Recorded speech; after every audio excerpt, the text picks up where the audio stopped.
Hello YouTube subscribers, today or tonight whenever you're watching this, I am doing another Fox Marvel movie review. Yes, I skip a day, which was yesterday, and yesterday was going to be a review of today's review, but I basically I didn't want to. It got too late. I was tired. I was exhausted after yesterday of work. Including, I didn't expect it, but after I went to Walmart yesterday, I bought the movies The Strangers Chapter 1, which I'll do a review on that. I can't believe I would do a review on that because it was such of a terrible movie. But since I am gonna review basically the first two, I might as well review Chapter 1 as well.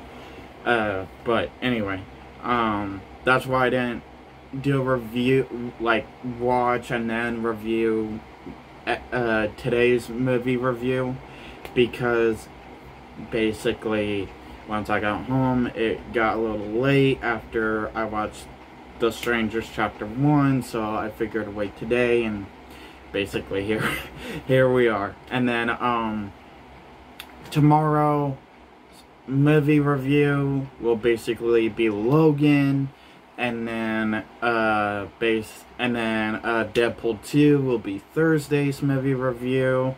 Also on Thursday I am gonna do hopefully do another. I'm gonna do two videos. Hopefully the second video I can do. If not, hey, that's okay. I'll still do a review on basically what I get. And basically this upcoming Thursday, one of or both of the spare Halloween stores in my location will be open. So basically, hopefully one of the workers would be nice enough and allow me to do basically a walkthrough video. It won't be that long. It'll be like kind of a short of like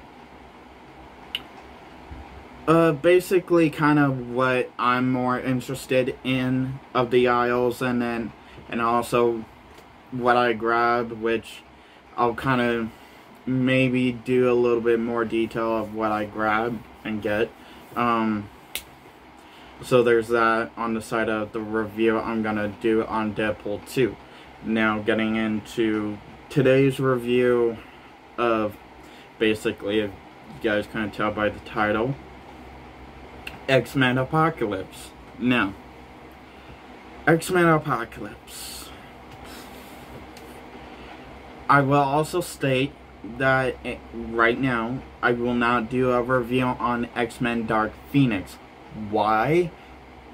Basically simple as what this movie brought and what Dark Phoenix tried to retcon, but did not retcon so good. Dark Phoenix, if anybody saw Dark Phoenix, which I rather you guys not, unless you guys magically end up liking X-Men Dark Phoenix. Granted, it does stay faithful to the comics of how Jean Grey got the Phoenix. They went to outer space, accepted a dark vortex cloud, and then it magically ends up in Jean Grey. Jean Grey comes back from the mission and slowly become evil because of the Dark Phoenix power that she got from the cloud.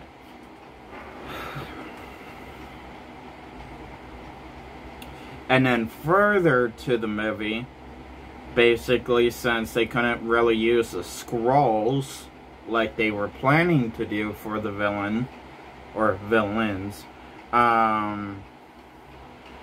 because Captain Marvel, that was coming out during the time of X-Men Apocalypse,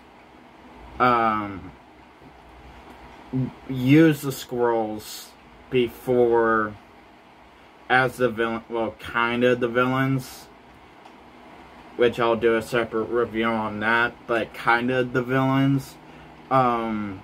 So since that Captain Marvel came out in theaters before X-Men Dark Phoenix, they had to change the villain to a certain type of alien race from the comics that wasn't really evil, wasn't really bad, but since they figured, well, Captain Marvel kind of did it, and did so perfect, kind of, a little bit, a good, smooth direction of how they did that, we can do it.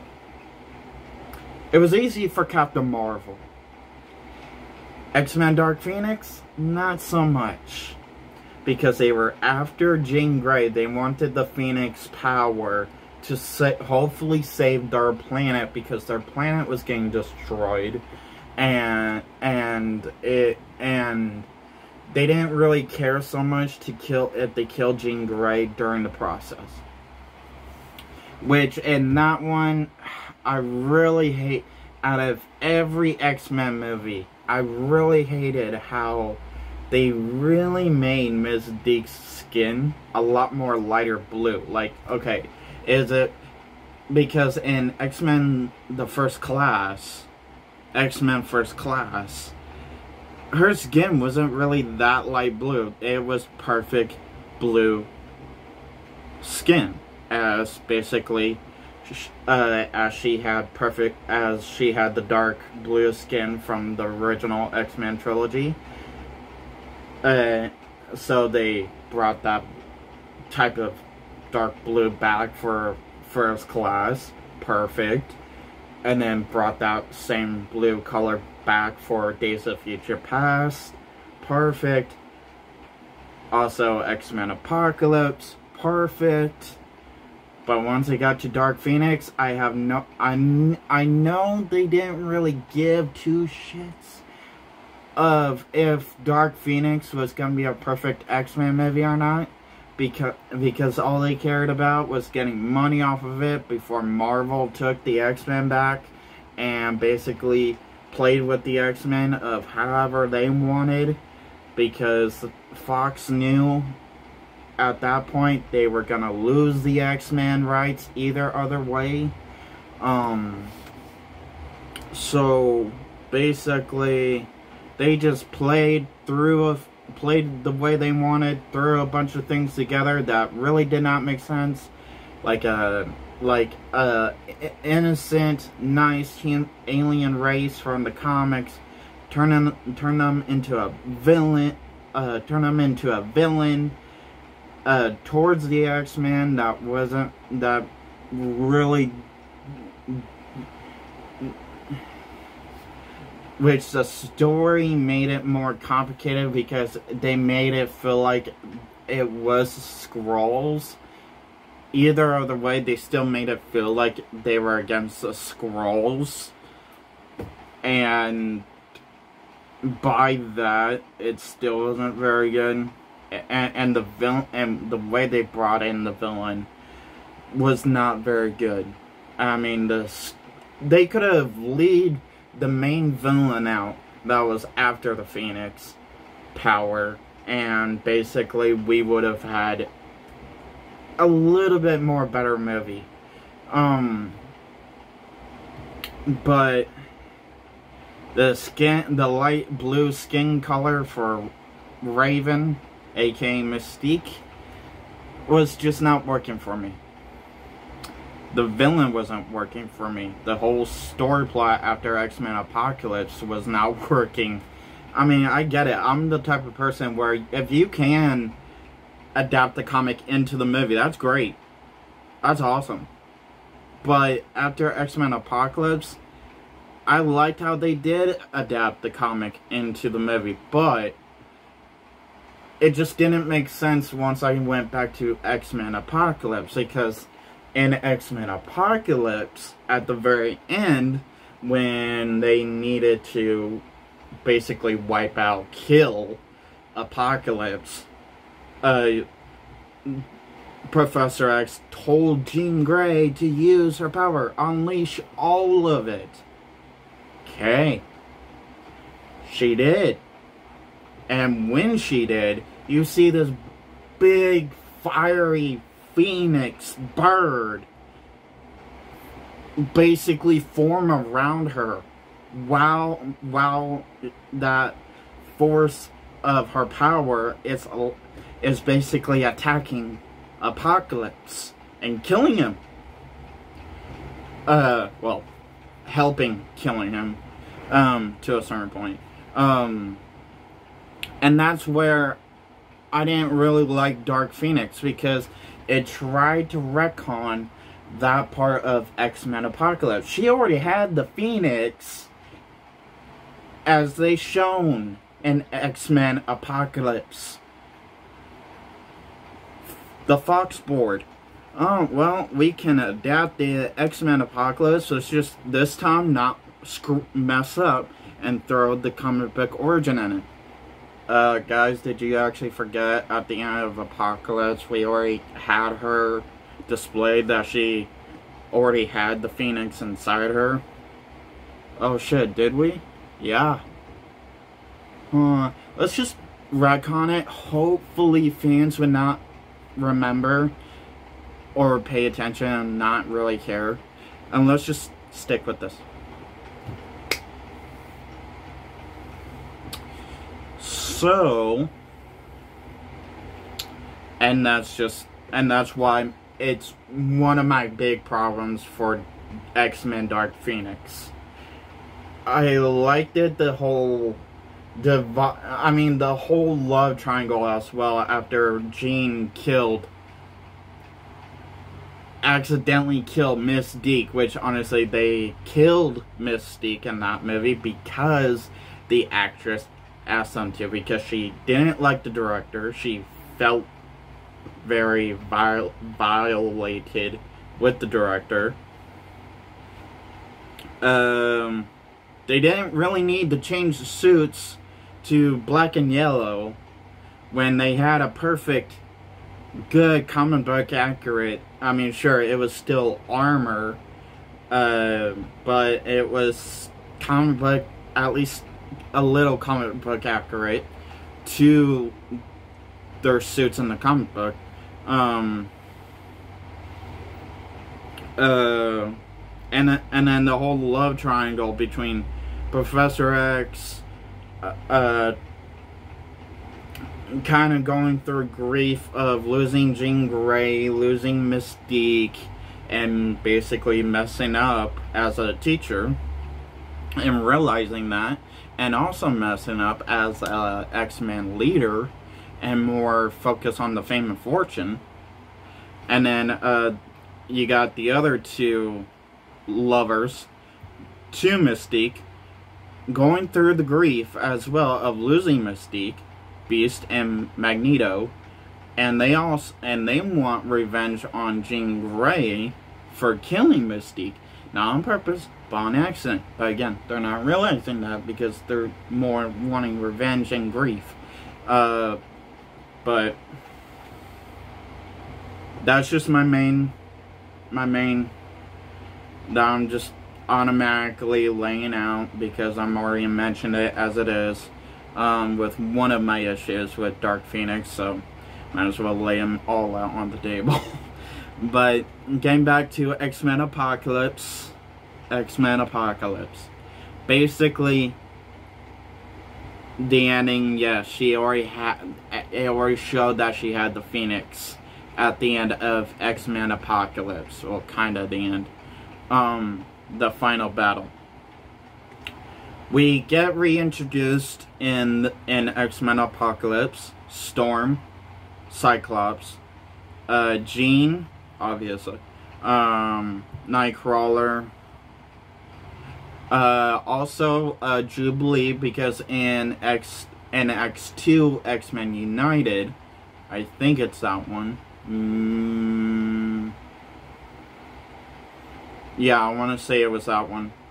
We also, in X2 X-Men United, for the first time we get introduced to Jubilee, but in X-Men Apocalypse we get reintroduced for a short amount of time, like we did it with X2 X-Men United, with Jubilee, just with a younger, different actress, obviously.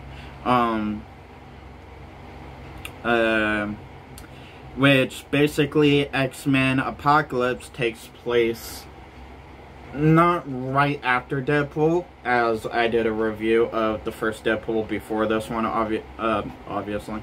But I just watched it in that specific order. But the correct timeline-wise would be after Days of Future Past, because basically the post-credit scene is directly going into X-Men Apocalypse. Simple as that.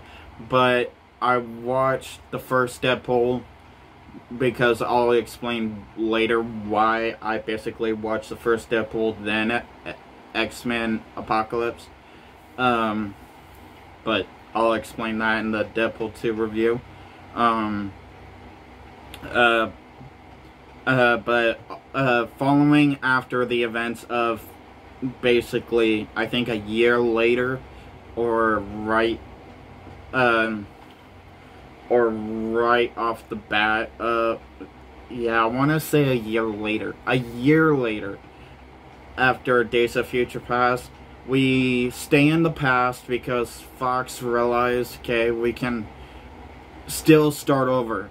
Days of Future Past was our soft way to reboot this shit. To reboot the timeline, where we can have a simple timeline.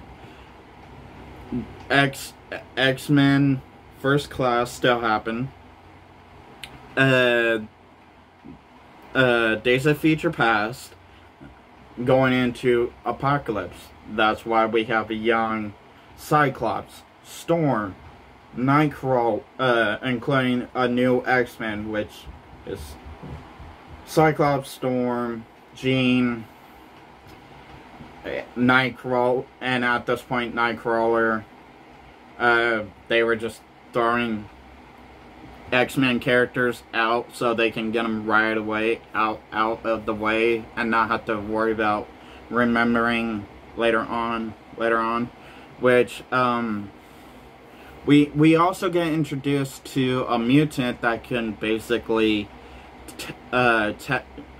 cannot be out in the sun unless his skin's burned, which I find that out in Logan, which he gets reintroduced in Logan, which I'll do a review on Logan tomorrow. But all we see of this mutant getting introduced to him is that he can attack certain mutants no matter how far away they are, or any human being apparently, as we see in Logan. Or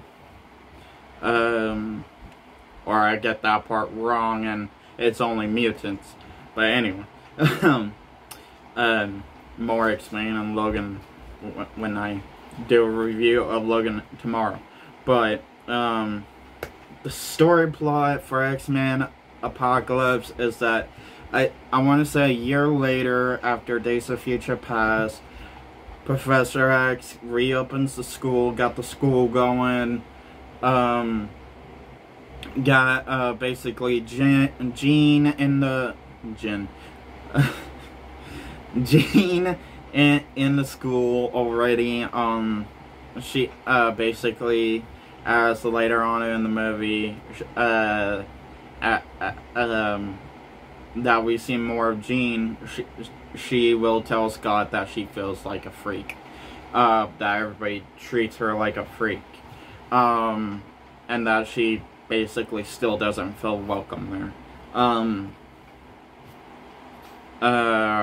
and that basically she has not left the school ever since she moved into the school. And then we get from Days of Future Past, which we see, which we get a small scene with Havoc, and then we get Havoc again in this movie, bringing Scott in because Scott had his little accident at school, because his power started act up while he was at school, and then he got sent home after destroying the boys' bathroom on accident and almost killing his bully. Scott's parents calls his brother Havoc. Havoc takes him to the professor. The professor sees what he can do. Also, Hank's still there from Days of Future Past. And that's how he gets enrolled in the mutant school. Which then, but first when he first walks into the doors, he accidentally bumps into Jean. Him and Jean kind of have like this weird argument of like, okay, yeah, I accidentally bumped into you, I'm sorry, I can't really see, and yeah, you can basically talk to me through my head, read my thoughts, and yeah, we're gonna have at first we're gonna have a misunderstanding, but later on we're gonna be great lovers. Yeah.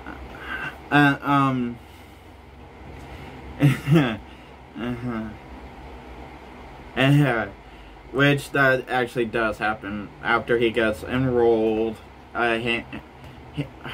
Scott and Jean obviously gets to talk more, hang out more, and after Hank makes him the special glasses he needs to wear out in public,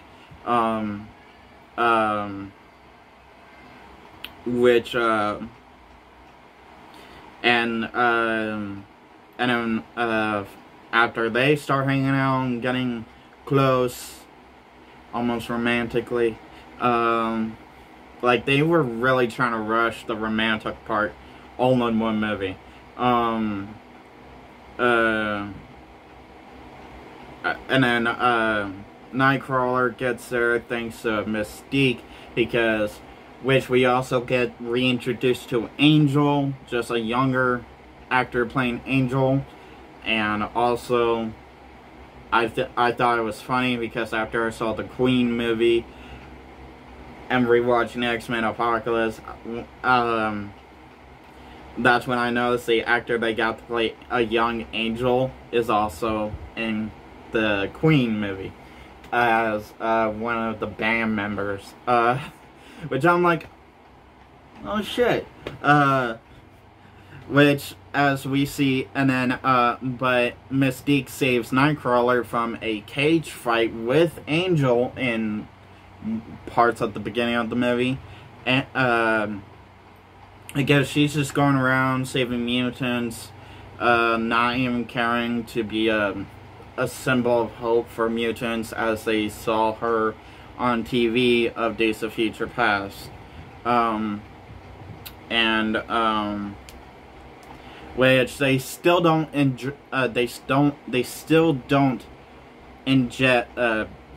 they still don't confirm that basically Mystique and that and Azazel from X-Men First Class got together and had Nightcrawler, so it's still a mystery even to this day that basically Nightcrawler is just, who knows who the parents are, even though comic book fans know.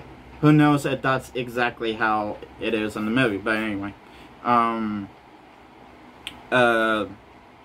then while in the cage fight, Nightcrawler messed up Angel's wings, one of his wings, so he can't really fight, he can't really fly anymore, but he still has his wings. But she gets to the mansion with Nightcrawler, and because she needs she needs the Charles and Hank's help to find Charles, because Eric, on the other hand, was living a normal life as a loving husband and father, as I'm guessing not Scarlet Witch, but maybe the second daughter of Magneto. Don't really perfectly say the character's name correctly, but in the comics, Magneto had two daughters, the twin sister to Quicksilver, and then second daughter that but so I'm guessing the daughter that they displayed, because she had mutant powers, which she had a Snow White ability where she could talk to animals. I'm like, so Snow White is a mutant. Great. Is Cinderella also a mutant because she talked to mice? But and then after he saved a co-worker at work, he got scared, was gonna run away with his wife and daughter, until he actually sees the cops holding her, and then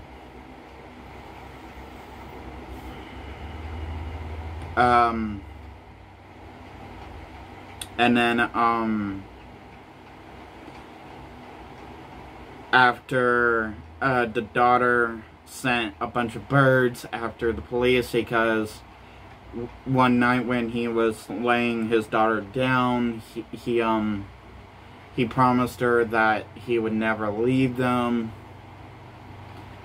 because as a instead of bedtime story, he sang her a song that his mother used to sing him, and he explained that to his daughter, and he's like, someday you would sing it to your kids. And she asked him where's his parents, and he said he pointed at a necklace that she was wearing, which showed his mom and dad. Even in the original X-Men, it didn't really show a dad, but X-Men Apocalypse kind of went off and on of just mentioning the mom or his dad, or also his dad along with. And then that's when she asked him, are you gonna leave? And he's like, never. And then while the birds was basically attacking the cops, flying down and then flying up, one of the cops had a bow and basically was looking around, and I swear he knew, and he did not lose a grip. He just like automatically let go, not even caring, unless that was a mistake on the filming part. And then it didn't just hit the daughter, and went through the daughter into his wife and Magneto. The cop let go of Magneto and allowed him to hold his wife, and he was, which that part always gets me every freaking time, that basically he hold them and he's emotionally crying.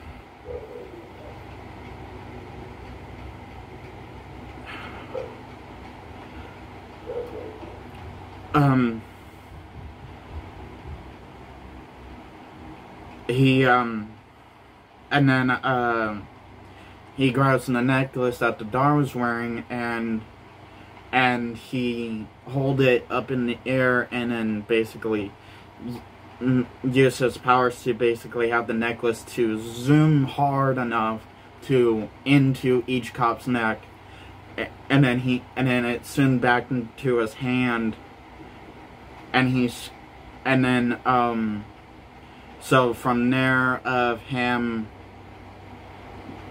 and then that's why Raven went to Charles and Hank, to find him because he was in trouble. And then from there, we jumped back to Eric real quick. Eric went to his work, was gonna kill his co-workers, and then Apocalypse, at this point, already re-woken up, because basically in the beginning it showed that he lived through centuries and centuries in Egypt, and basically we're at Egypt times, and basically that's where we're gonna meet him and for the first time, and also that's how we kind of saw the post-credit scene of him or her, because it looked like a her in the post-credit scene, in Egypt. And then basically his 7 horsemen basically betrayed him, and one of his horsemen that didn't betray him put a barrier over him so he didn't fully die, because he's only weak when he's like switching from body to body, because I guess he's not a cyborg, he's more human, and he's just wearing armor, which, okay, yes, I get it, that people had a problem with Apocalypse looking like a Power Ranger villain more than the way he did in the comics, but you know what, I still liked it. I mean, to me, the guy that played the actor that played Moon Knight, which is funny because first he plays Apocalypse and then he plays Moon Knight in the MCU, but I think the actor that played Moon Knight did okay as Apocalypse. I actually really like his Apocalypse. I think he did an astounding job. Sure, they could have made the suit a little bit more better, but to me, I think it was fitting for the century they were going for, and basically the sound work and everything. Because he basically thought he was a god. He basically had almost every mutant ability. So, of course, he's gonna sound like still that cyborg, but try and make it more sound like a god.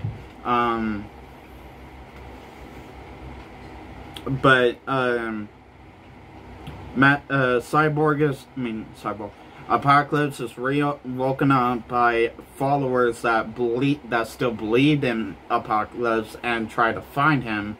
Well, the group of followers found him, prayed to him, and that's what woke him up. Rise out of the ground, find Storm. Storm was his first choice out of his 7 of followers, or horsemen, and which is actually funny because the FBI agent that brought Charles into the government fight with the Hellfire Club came back. What's her name?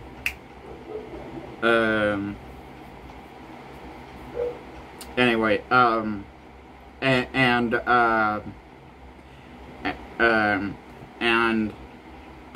basically, which she mentioned to Charles once. Charles came and visited her, that basically did the joke. It was a joke, but maybe he took the 4 horsemen in his own way from the Bible. Did he get the idea, or did the Bible get that from him?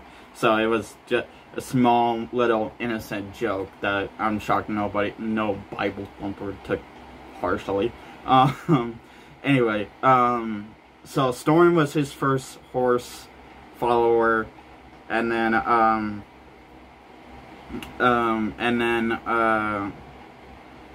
he found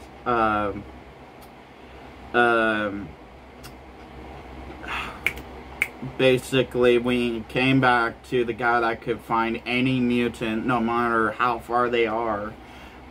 His little mutant protector, like bodyguard. I forgot that character's name, but he got her to tag along and leave the mutant. And then so he had two. And then he got to Angel, which for the first time ever he turned, instead of Angel going to Sinister to fix his wings, Apocalypse fixed his wings, where we saw his wings get from feathers into that metal wings, as he magically gets that treatment in the comics and some of the cartoons. So we see that happen to Angel, which Angel becomes his third follower. Then once we get to then he gets to Magneto, and basically gets Magneto to tag along. And then Charles kind of spies on Magneto and tries to talk to him, and then Apocalypse kind of catches on and thinks Charles, and then through the whole entire other half of the movie, we have him trying to get to Charles, and he gets to Charles, and then he takes Charles, and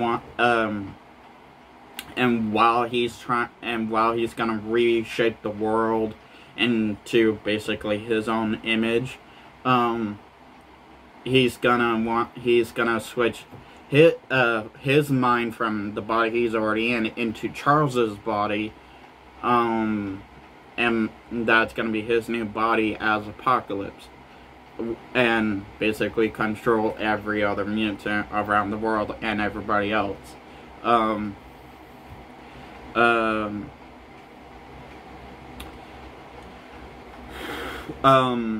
then that's when we get to the ending, is where basically Mystique, which Havoc dies in this X-Men movie, which then it's more like a learning lesson to Cyclops, because Cyclops, Jubilee, Jean, and Nightcrawler was gone at the mall.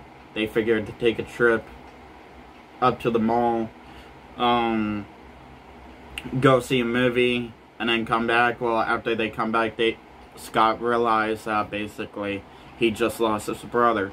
A teaching, learning moment to basically give Scott to something to basically slowly become a hero in that own way. Kind of like Spider-Man. Lose Uncle Ben, becomes a hero. So, there's that. He gets a little bit more closer to Jean, because Jean helps him to kind of quickly get over his brother's death. And we also see Stryker again, the young Stryker, because he takes Mystique, Beast, and Quicksilver, and the FBI agent, Amora Taggart. That's her. I just remembered. While we kind of see glimpses of him talking to them in a prison cell, Jean, Scott, and Nightcrawler snakes into the base to save them, and they run into Wolverine. We get a new origin story that's kind of close to the comics, or close to the comics as possible, for Wolverine. And basically we get a horror slaughter scenes with him going through each military person that's in the base, and see him escape, thanks to Jean, Scott, and Nightcrawler. And then basically after Jean, Scott, and Nightcrawler helps him escape, and also helps them get through most of the guards, Scott cracks a joke saying, well, at least we don't have to see him again. near future later, obviously, as it shows still in Days of Future Past, that he still joins the X-Men. But anyway, so bits and pieces of X-Men Origins Wolverine still happen, but just kind of a different lighting.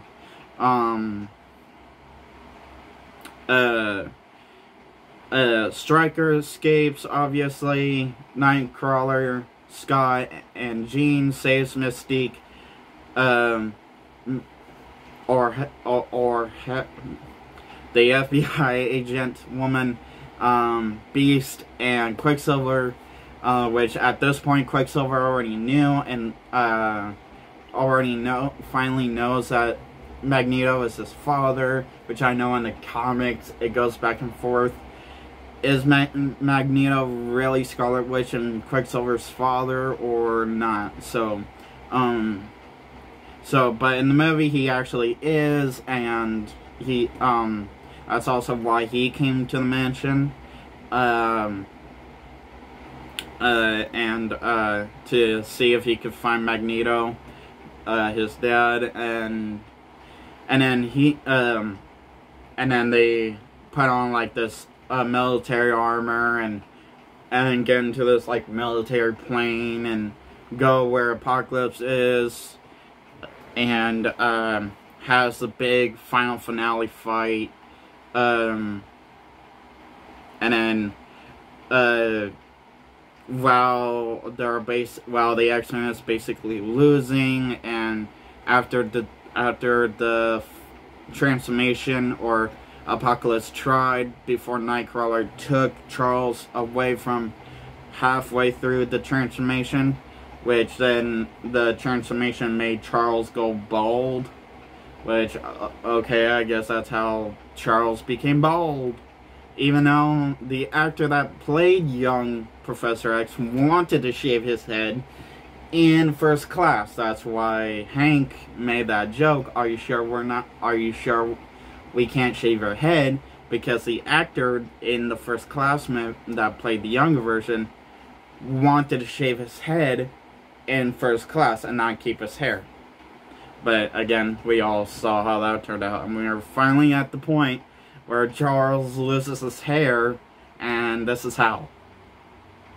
Okay, cool, I guess. Go on. X-Men losing the fight until Charles realizes he's finally connected with Apocalypse, kind of gets into his head, till he starts losing. Storm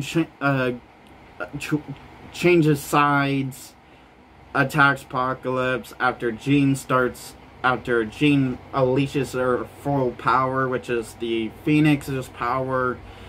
And, but first, before Jean does that, Magneto switches sides and starts attacking Apocalypse. Beast starts attacking the Apocalypse. Cyclops starts attacking the Apocalypse. Well, basically Mystique is knocked out, and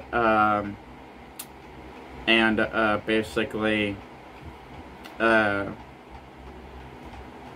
Quicksilver is basically kind of injured because Apocalypse basically broke his leg after Quicksilver took Apocalypse on his own, which was kind of cool and kind of stupid of the scene. Stupid on his part, but cool scene because he was like quick on using his speed ability, and Apocalypse basically catched it, and and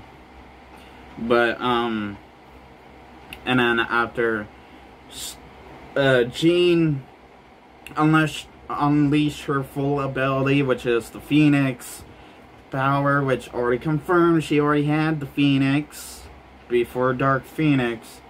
Dark Phoenix. Storm steps in, betrays Apocalypse. Apocalypse dies. seeing for his last few moments with his own two eyes that basically Jean, that everything is revealed because Jean is the goddess. Jean should have been basically the one he should have been after, which, okay, yes, I get it. People would have issues with that, but honestly, she's more of a stronger mutant than Charles is. And basically, that's when he realized, oh shit, I fucked up. But all is revealed. She is a goddess, and someday she'll be in control. And then dies. Later on, rebuilds the school because the school got blown up, which, okay, obviously, let's all be real here. The X-Men mansion always gets attacked, always gets blown up, even though they mentioned that in Deadpool, and basically, this is the first time that I see the X-Mansion being blown up into pieces, but clearly in Deadpool, in the past X-Men movies, we just never saw it. I don't know. But anyway, Magneto, Jean Grey helps for the school be rebuilt. And after everything gets quickly rebuilt, we get a cute little reference from basically the last lines from the original first X-Men movie with Charles and Magneto. What would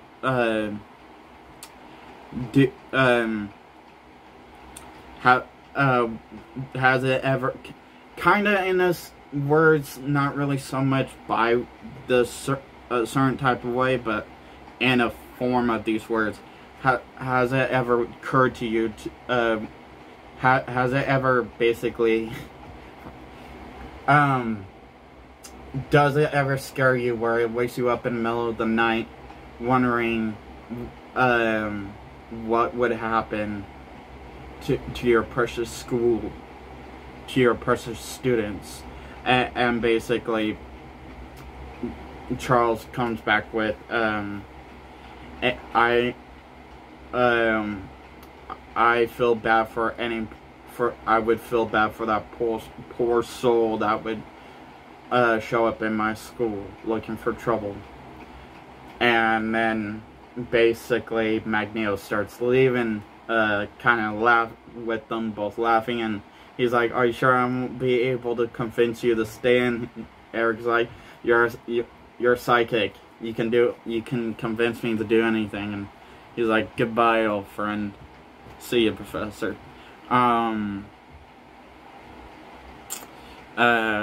And then we see basically the X-Men took those armored uniforms that they took from the military base into kind of their own colors. Like Mystique kind of had finally her comic book uniform.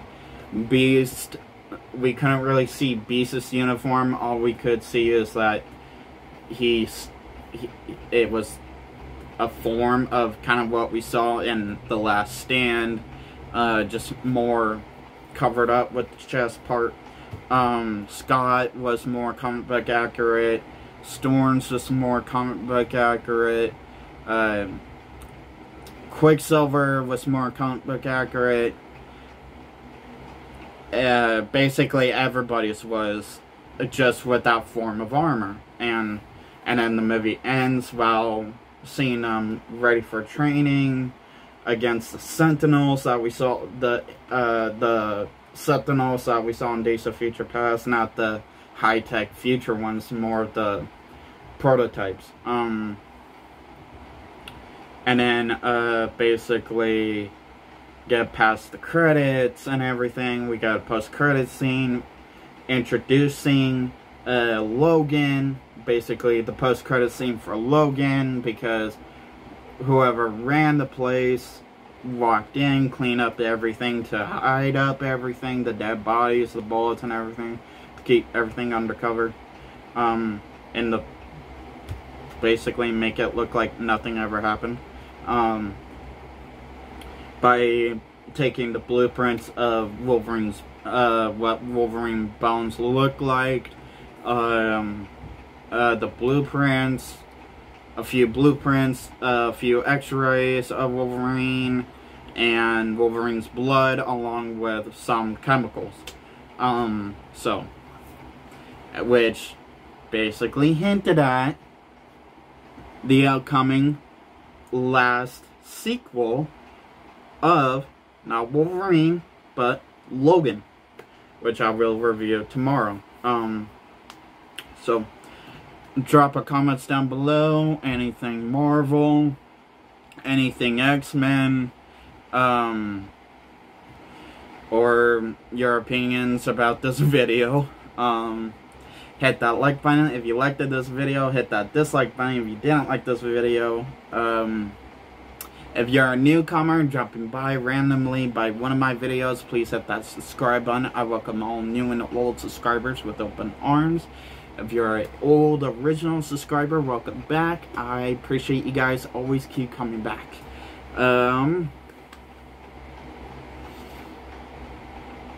Yeah, so that's it. Have a nice day. Have a nice night. Whenever you're watching this. Peace.